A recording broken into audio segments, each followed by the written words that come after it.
बिस्मिल्लाहिर्रहमानिर्रहीम। रिजवाना बेवा औरत थी। इसके शौहर का एक्सीडेंट में इंतकाल हो गया। इसके 3 बच्चे थे। सबसे बड़ा बेटा मुर्तजा, बेटी हुमा और सबसे छोटा अली था, जो 8वीं क्लास में पढ़ता था। मुर्तजा एमए कर रहा था, साथ साथ वो ट्यूशन भी पढ़ाता था। हुमा एफए की तालिबा थी, वो भी ट्यूशन पढ़ाकर अपनी तालीम का खर्च उठा रही थी। सिर्फ एक अली था, जो बहुत लापरवाह किस्म का लड़का था। उसे खेल कूद से फुर्सत नहीं मिलती थी। आजकल इसकी दोस्ती मोहल्ले के बदनाम ग्रुप से हो रही थी, जिस पर रिजवाना को तशवीश लाहक थी। अम्मी, अली ने कहा। मगरिब के वक्त थका रहा मुर्तजा घर में दाखिल हुआ तो उसने सवाल किया, थोड़ी देर खेलने के लिए कहकर गया है और अभी तक नहीं आया।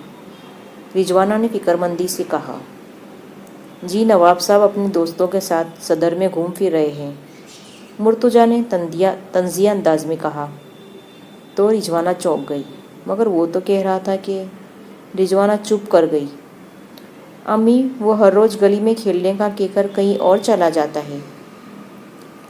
उमा ने भाई को पानी पेश करते हुए कहा। रिजवाना परेशान हो गई। आप फिक्र मत करें, मैं उसे समझाऊंगा। मुर्तजा ने माँ को तसल्ली दी। अगले दिन मुर्तजा ने अली को पास में बिठाकर समझाया और कहा, देखो अली, इंसान की पहचान अपने दोस्तों से होती है। अली सर झुकाए सुनता रहा, मगर असर कुछ ना हुआ।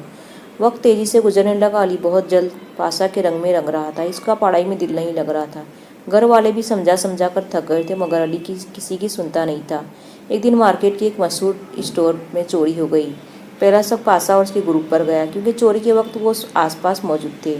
पुलिस पासा और उसके साथियों को गिरफ्तार करके ले गई। इनमें अली भी शामिल था। अली के घर वालों के लिए यह सदमा बहुत बड़ा था। मुर्तजा अली को बचाने की जद्दोजहद करने लगा। पुलिस ने तफ्तीश शुरू कर दी।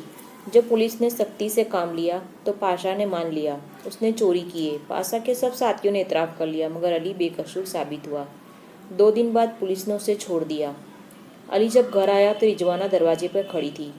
अली का हाल बहुत बुरा था। पुलिस ने उसे भी मारा था। अली माँ से लिपट गया और धारे मार मार कर रोने लगा। भाई, मुझे माफ़ कर दें। अली ने मुर्तजा की तरफ देखा और उसके सामने हाथ जोड़े। अली, शुक्र करो तुम पर इल्ज़ाम साबित नहीं हुआ और पुलिस ने तुम्हें छोड़ दिया।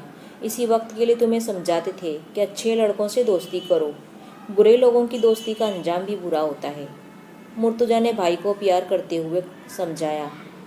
भाई, अब मैं समझ गया हूँ कि एक अच्छे दोस्त और बुरे दोस्त में क्या फ़र्क होता है। अली ने कहा। तो इन सब ने शुक्र अदा किया। इस वाक़या ने अली को हमेशा के लिए खड़े और खोटे लोगों की पहचान करवा